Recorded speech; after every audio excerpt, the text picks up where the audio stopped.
Hey guys, my name is Sigman and welcome to a special video log. Today we're going to talk about how to YouTube, kind of. I'm not a pro at this. I'm not, I've only been doing this for about 6 months, so I can't say I know everything about it, but this is just, for the most part, the research that I've done, and this is a lot of research. This is from watching other YouTubers. This is Googling, Reddit, and reading all the subforums, all of this stuff. It's just a lot of research, and I've seen a lot of newer YouTubers not have access to this or not know where this information is at. So this is to help you guys.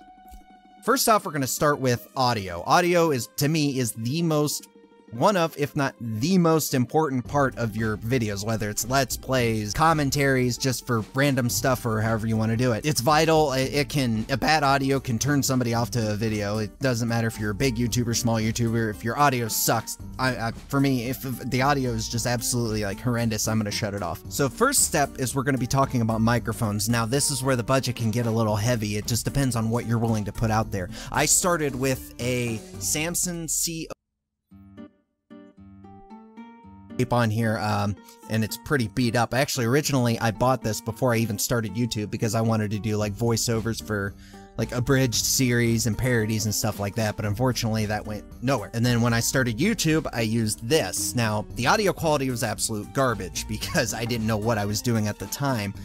That's where Audacity comes into play, and the reason why I pick Audacity is because it's free. If you're a baller on a budget, it's the go-to audio fixing software, however you want to call it. One of the key things to do in Audacity, and this actually I see this happen even in big YouTubers videos, they don't take it into Audacity to clear out the background noise or do, noise reduction, equalization, which is where you can adjust the bass and the treble to make your voice sound a little more professional, stuff like that. It eliminates the background noise. You get a lot of like a crisp, cleaner sounding audio. Now there's extra steps that you can take, probably ones that I don't even know about. So if you do know some good ones, leave a comment in the comment section below. Once you get that done, equalization, you play around with some of the features a little bit to figure out if your voice is where you want it to be. You don't want it to be distorted. You don't want to change it too much, or else people are not going to recognize who you are, recognize your voice.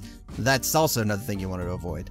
Another fun thing to get is a pop filter, as you see right here. Originally, I don't know if you look at my older videos, you could see like kind of a thin black thing hanging in front of my old Samson microphone. What it was is basically old coat hanger with pantyhose, like a pantyhose sock over it. That was my pop filter that I used before getting this. And it worked for what I needed it for, but for looks, for aesthetics, I'm big on aesthetics. If it does not, if you see it and it looks bad, chances are I've seen it and I don't like it either, and I plan on changing it soon. Actually, let's go back to the microphones because I didn't really go into what to get. The Samson works really well because it's $70. Or at least around $70, $80. When I bought it, it was $130, so you can imagine how pissed I was when I saw the price tag for this. But right now, what I'm using is the Blue Spark digital cardioid, I believe it's cardioid condenser microphone. Now, one thing that's really cool about this feature is that it has a what's called like a focus. Like you could switch the focus. Instead of the microphone like recording everything over here, it's going to focus right here. Now it's not going to eliminate the background noise or anything like that. You still have to use it in Audacity, but it will help project your voice. It will help and make it sound a lot better. And there's other microphones. I know there's probably better ones. The ones I wanted to get was the, I think it was the Shure PG42. I think that's it. That was my dream microphone, but I managed to get this one at a good price. But you can pick this one up today for, you could pick this one up for today for $200. At least that's the normal going price for it. If you find anywhere where you see this cheap like the way I found it, you pick it up because it is a good deal. If you see it hanging here, what I'm using is what's called, I think it's a Boom Scissors arm. I actually bought this on Amazon. All you have to do is type in Boom Scissors arm and you'll see it. It's like 12 bucks, well worth the money for if you want that set up that way. The other part, the last part for the audio that I wanted to talk about is going to be acoustic foam. Now, acoustic foam, you can have panels on the walls. The good thing about it is it absorbs the echo and it makes everything sound crisp and really good. I got this from a do-it-yourself YouTube video, and I'm going to leave a link to that in the description below. But as you can see here, this was the box that I had used actually for my Samson microphone and helped cut out a lot of the background noise. So when I talk into it like this, you can hear it, but there's not so much of an echo outside of what goes in the box. I'm sure you may have seen that in a few of my older videos, but again, it worked for what I needed it for, and when I get to the new studio, I'm hoping to get acoustic panels on the wall, and yeah. So for this part, we're going to talk about the face cam. The camera I use is the Logitech C920, which is typically the go-to microphone for most YouTubers because the quality is great. It's not exactly ideal for all situations, so if you're like a blogger, walking around or anything, or you're doing like actual stand-up comedy skits, you want to actually get a digital camcorder for that one, which is a little more expensive, so it just really depends on how much you want to put into it. Another part for when it comes to face cam is the lighting. As you can see, I actually have 3 lights. I have, let's see if I can get this. I have this light right here, which is what my wife actually made. She put together. Oop. Damn it, I'm a klutz with a camera. Sorry. My wife put that one together, and it works really well. It's good lighting. That's what the lighting that you saw on my Until Dawn playthroughs on the PlayStation 4.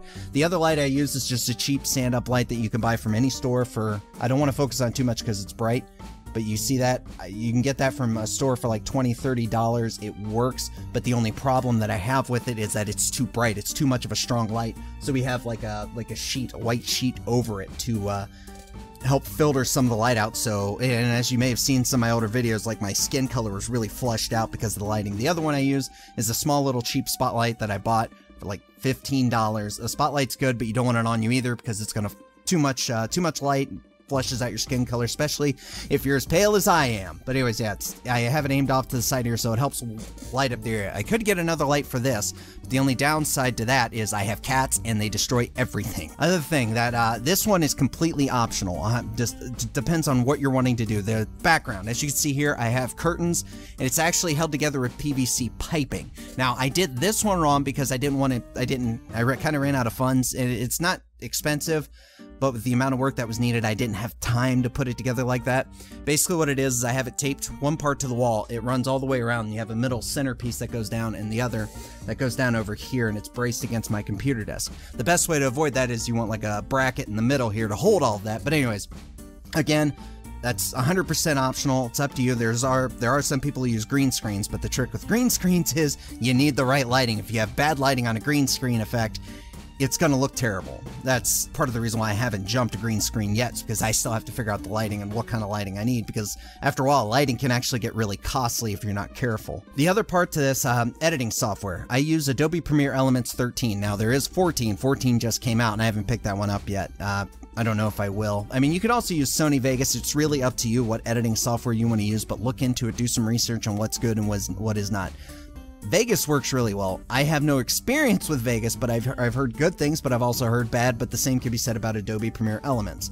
Thumbnails. Thumbnails is another thing. Use GIMP. If you can't afford Photoshop, use GIMP, but that's a lot of research. You need to learn how to use certain features. I'm still learning about GIMP. I'm still learning new stuff on there. It's like, oh, cool. I can make this thumbnail look so much better now that I learned this, because, you know, I'm still learning along the way. Another part for being a new YouTuber is partnering with a network. Now, you may not be accepted right away, but there's multiple networks out there. I am a part of Maker Studios, but I am not going to be, or a MakerGen, but I'm not promoting a specific studio. You guys know me well enough. I don't like doing that unless I think it's promoting something right, like, you know, charities or something like that. But you can pick, networks are good because it gives you resources. Not only does it give you kind of like the ability to monetize. If you ever sign up for a network and you're worried about monetization, read their policies first. But it opens up so much for you. They give you resources, you have the community. The reason why I like Maker is because the community is just awesome and I love it. But that's just kind of like a small part of it. It's really up to you whether or not you partner with somebody or not. Another thing when it comes to YouTubing is copyrighted stuff. I've had actually copyright strikes against me, but the reason why they were taken down is because I deleted the video, found the song that caused the problem, and I eliminated it entirely. Now, what is it? One Chance, I believe the game was called, the sad game, the saddest game I ever played. There was a song in there that was actually copyrighted, and I didn't know about it at the time. Because of that, I actually had a copyright strike on that video, so I had to delete the video, go back into editing, and then change that out for a completely different song to avoid the copyright strike.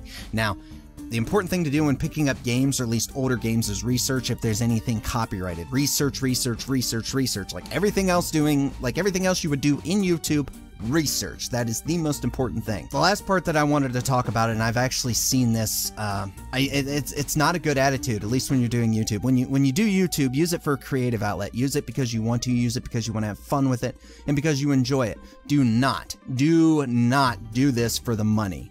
If you do this, if you start YouTube with full intent of, I'm gonna be rich, I'm gonna make all this money, you're gonna have a bad time, you're gonna get burned out, and you're not gonna have fun. And that's the point of this, is to having fun.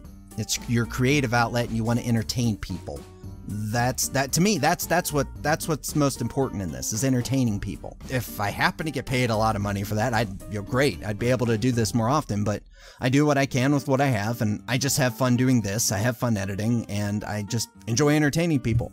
One thing also I forgot to mention, editing. Once you're editing, you'll notice this after a long time of editing your own videos. You'll see, like, editing in other people's videos, like parts where it skips or parts where something changed rapidly. You know, that's where they cut the video. You'll also see it in regular movies too. I pissed my wife off once or twice. We're watching, like, you know, big budgeted films. I mean, huge films. And I'm just sitting there watching, and she looks at me because I have this look on my face like, she's like, what's wrong? I said, well, that was edited poorly. Look at that. It chopped here. You could see this. You could see this. You could see this. You start seeing things that you typically did not before. And for my wife, I got to the point where she finally just looked at me and said, shut the hell up and enjoy the movie. I'm bad for that. Well, anyways, yeah, this has gone on for a long time. I thank you guys so much for your time. I just wanted to throw this out there for some of the newer YouTubers or people looking into YouTube. That way, so they won't have to maybe do as much research as I did, because something like this didn't really exist. They would talk about it, but they didn't really go into detail of the steps, or just they really didn't go into it. They said, oh, this is a good microphone, or they would do comparison tests for the perfectionist. I'm a perfectionist to an extent, but I'm also a realist. I understand when, you know, you can't afford something, or it's just not feasible, something isn't going to work out. That was what was missing from some of the tutorial videos that I've seen in the past, and I'm putting this out here to help some people, or at least give some of you a better idea of some of the steps to the process of how this works. I don't think I'll go into editing, because that part I kind of want to keep me, because it's like my own thing. We all have our own things and shticks. But anyways, yeah, I digress. Thank you guys again so much for watching. If you liked the video, be sure to hit that like button. Share with a friend. That would also be great. They may enjoy this. They may take tips from this as well. That'd be great. Thank you guys again for watching, and as always, we'll see you in the next video.